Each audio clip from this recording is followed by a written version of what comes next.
You guys, I have filmed the intro to this video 6 times, and every time I look up, it's not recording. At this point, I'm convinced there's a ghost in my house turning off the record button. Or maybe it's just karma because I'm not drinking my Sorry about that. Maybe it's just karma because I'm not drinking my Dunkin' Donuts coffee. I'm drinking Starbucks.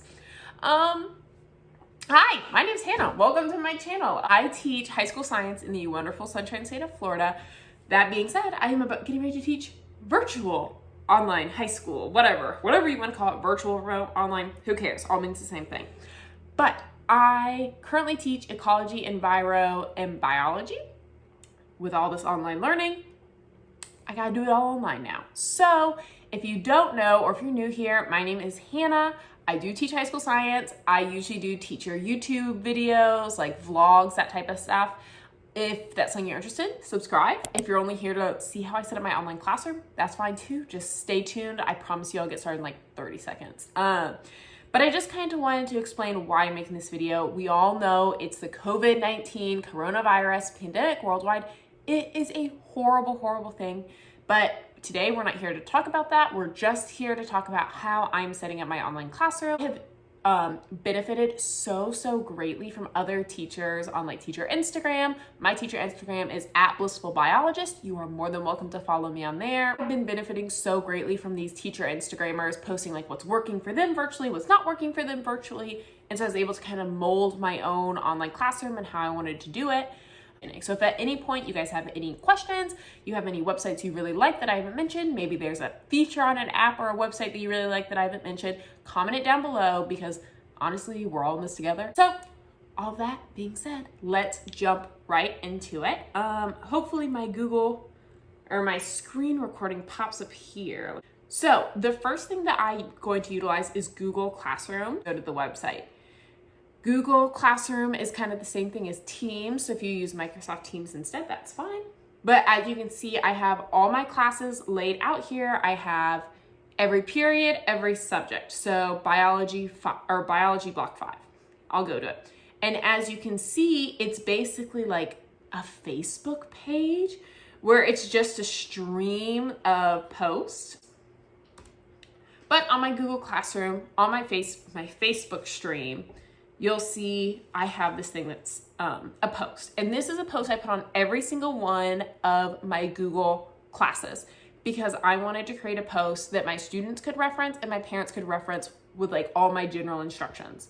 The first slide is called How to Reach Me. I'm not going to show you that because obviously that has all my stuff. But basically it just walks into what are the different ways you can contact me: email, Remind, Google Classroom, Zoom meetings.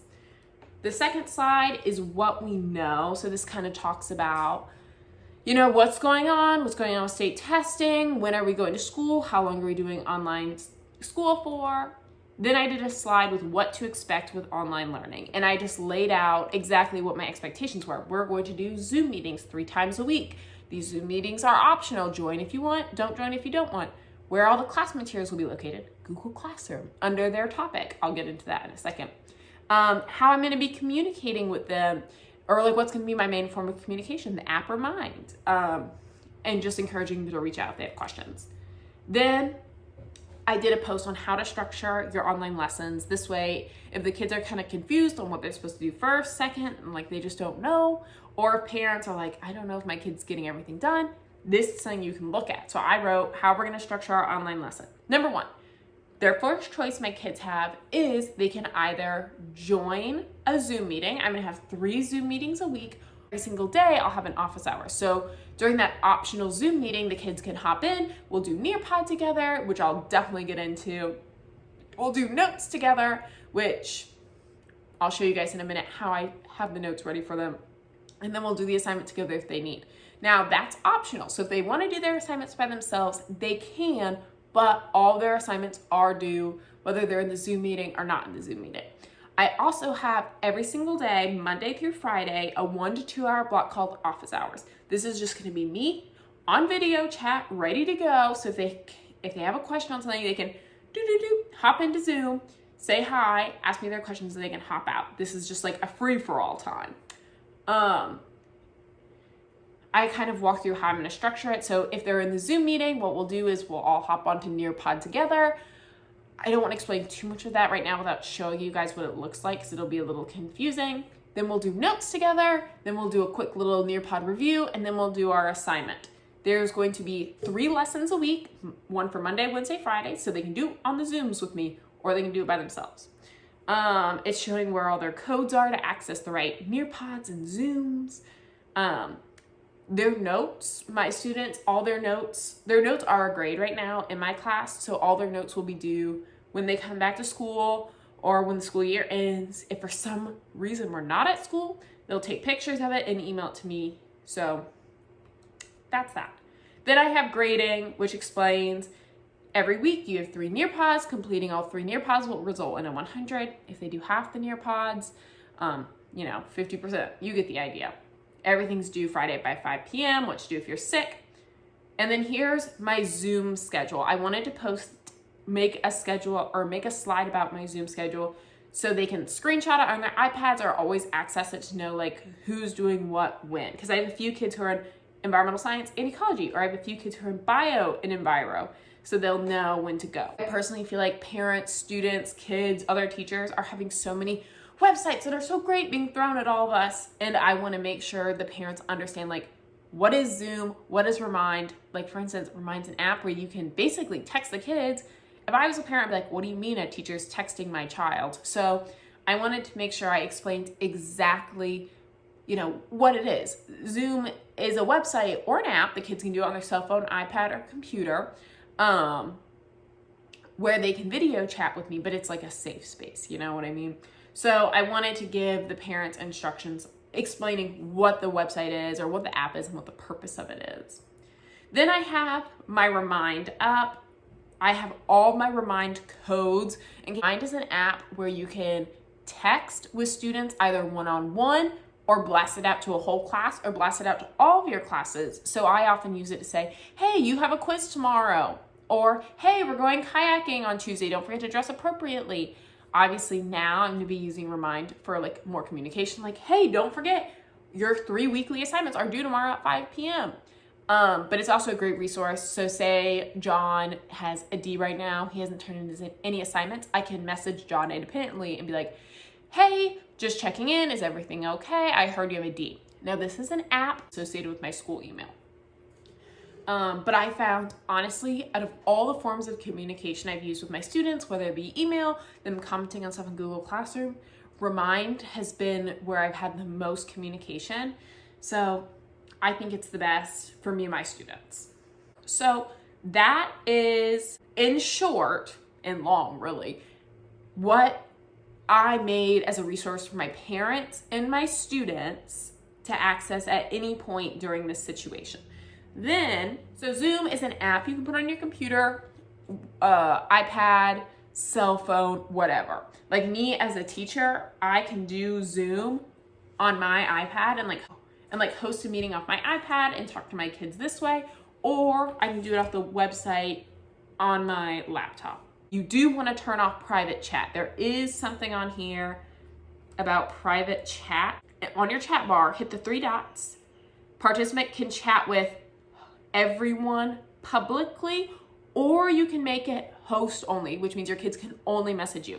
So don't make it private chats, otherwise you know that the kids will all start messaging each other. So Zoom, video chat, I get in, then all my kids start getting in.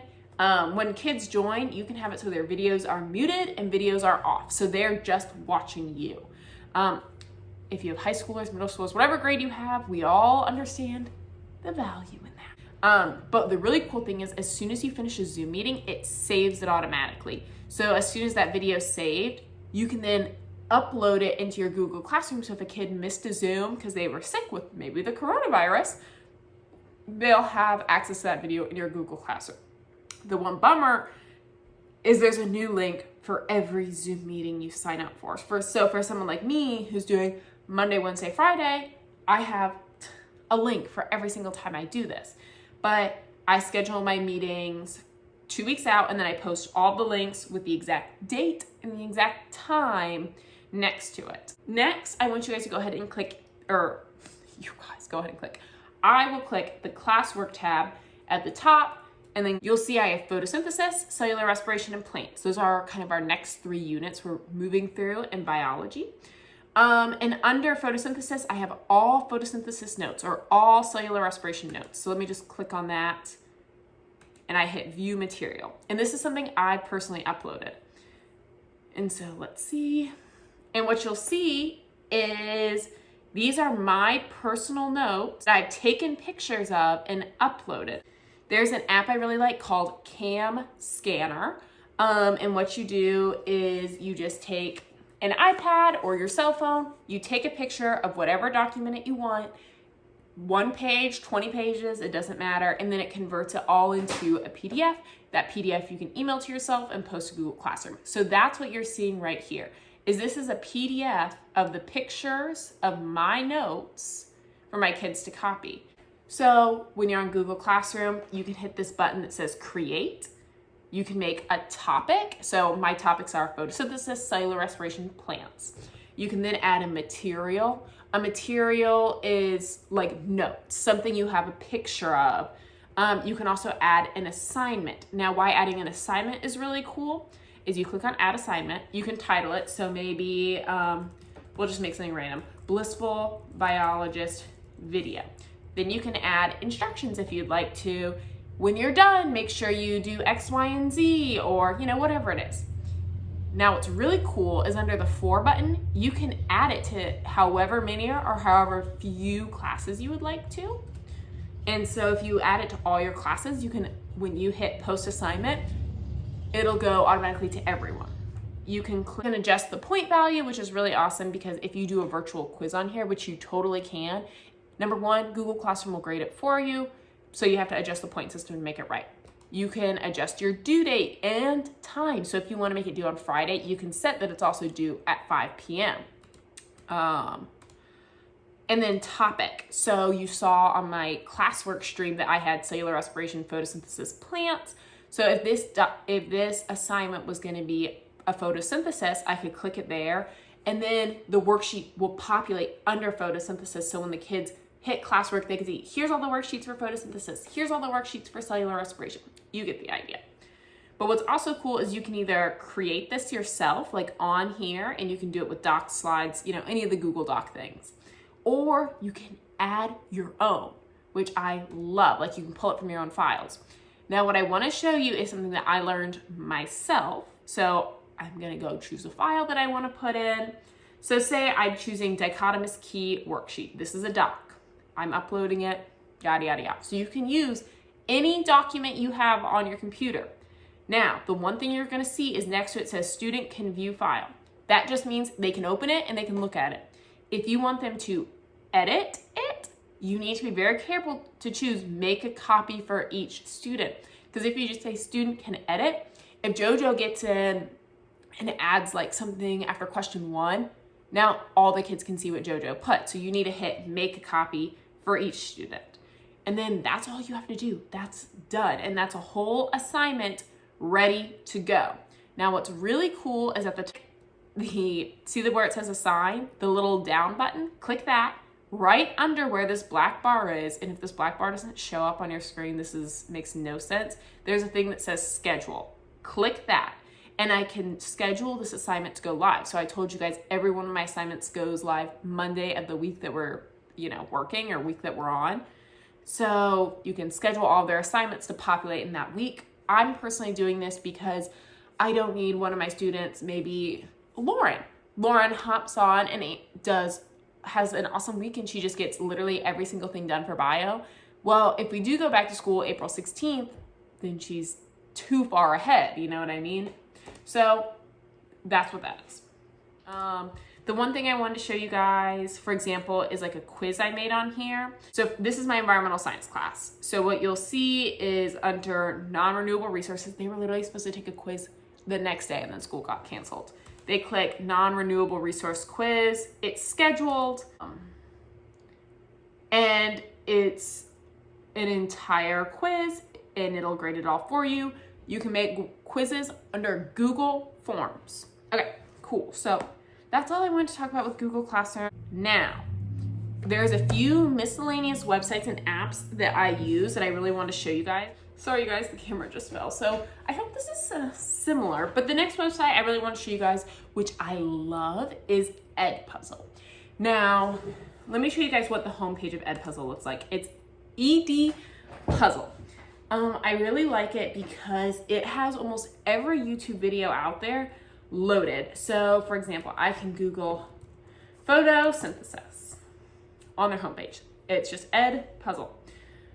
I type in whatever topic I want, and you see all these videos pop up, and YouTube videos pop up.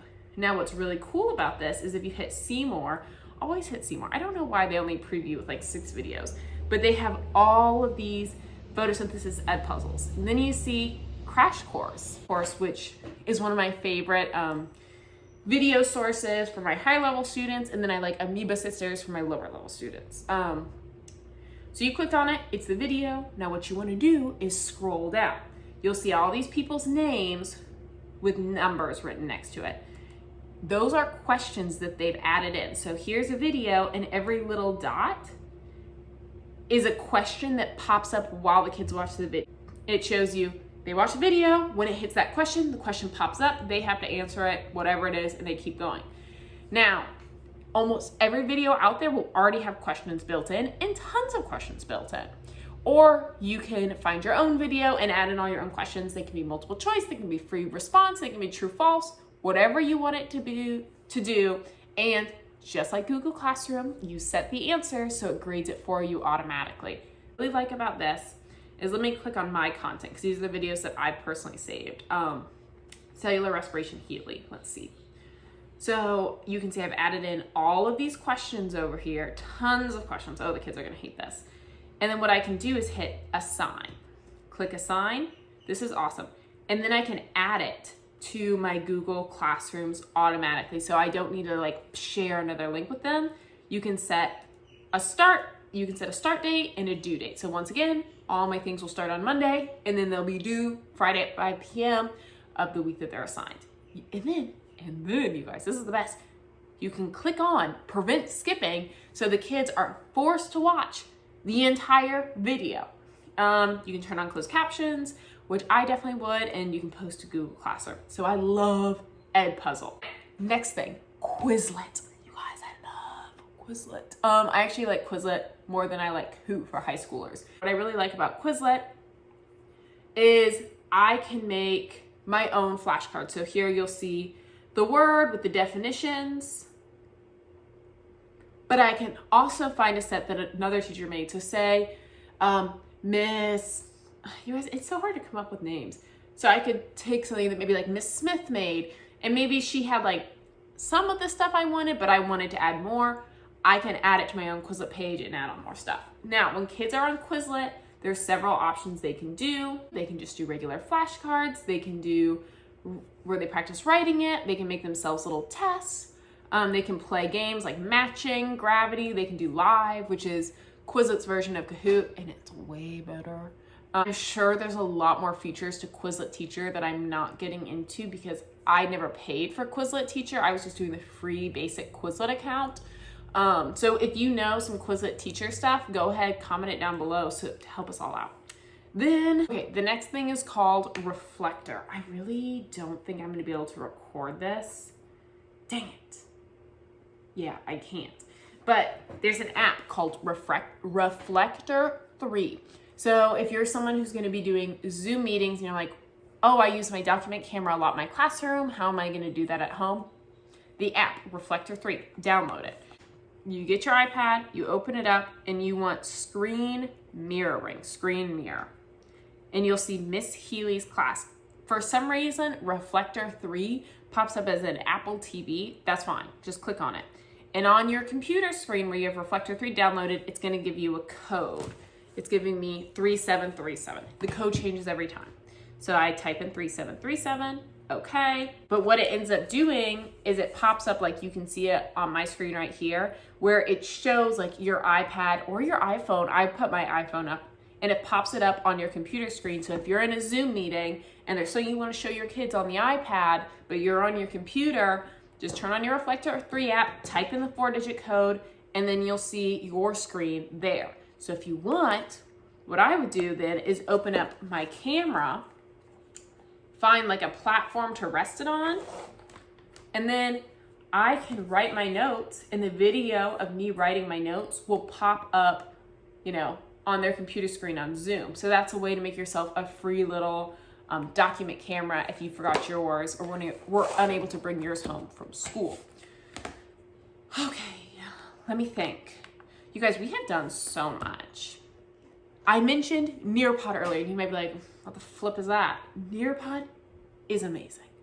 I do not think Nearpod is hosting a free teacher thing for COVID-19 Corona, but keep Googling it because a lot of websites are adding themselves in as we realize like this is becoming more real. Now, what I do is I make a Nearpod for every single lesson I do. Nearpod is awesome. It's an interactive PowerPoint. And you can make a lesson in Google Slides and import it into Nearpod, or you can just make it directly in Nearpod. I recommend making it directly in Nearpod, a lot easier. And you can see I name things Renewable Energy 3, Renewable Energy Review, Renewable Energy 4, Renewable Energy 1, so the kids know, oh, this is lesson 1, this is lesson 2, this is lesson 3, so they know to click on the right one. Now, you can set it up as a live lesson. This is what I did in a classroom. So basically, it was almost like Hoot, where my teacher laptop was in control, and then they would all join my teacher laptop session, and I controlled like how fast we went through the slides. Or you can turn on student paced, which is what you'll want to do for online learning. This means if the kid goes onto Nearpod on their iPad, then they will click through their slides at their own pace. Now it's going to give you a code. You can set the code's start date to due date. Obviously, this isn't my correct code because that's not my correct dates. And you can change it. So if you wanted it to just be this week, you'd hit apply, it gives you, and it sets your code. And then let me show you what it looks like, because this is what's going to pop up on their iPad screen or Chromebook screen, and it'll take up their entire screen. It's really cool. So I set it up so first things first, they see the schedule for this lesson, and then an open-ended question pops up. So you can, and I made it a review question. They can answer it whatever it is. So blah, blah, blah. They'll obviously won't answer that. And then it'll give them a quiz. But basically, every single slide is something I've personally created, and you can format it however you want, and they'll click through all of this. Now, what's really cool is come Friday, you can then log on to Nearpod. I can't hit it because I don't want you to see their names, and Google View Stats, and I can see, oh, Amy answered these questions with these answers. Paul answered these questions with these answers. Matthew answered these questions with these answers. And so you can see who's participating, who's not participating, which is awesome. This is how I'll be that's a way you could take attendance. Yeah, but that's a really cool way to see like, hey, are my kids getting it? Who's getting it? Who's not getting it? They can't just click through stuff. They have to do it like as it comes. Now, when you're making a Nearpod, let me show you your choices. So let me hit lesson in Nearpod. You guys, this website is literally baller. Like, I love it. And I'm not even kidding you. I introduced this to my classroom 2 or 3 weeks before COVID-19 shut us down. And the quiz grades went up 17% class average because I did this every day. So you click add slide.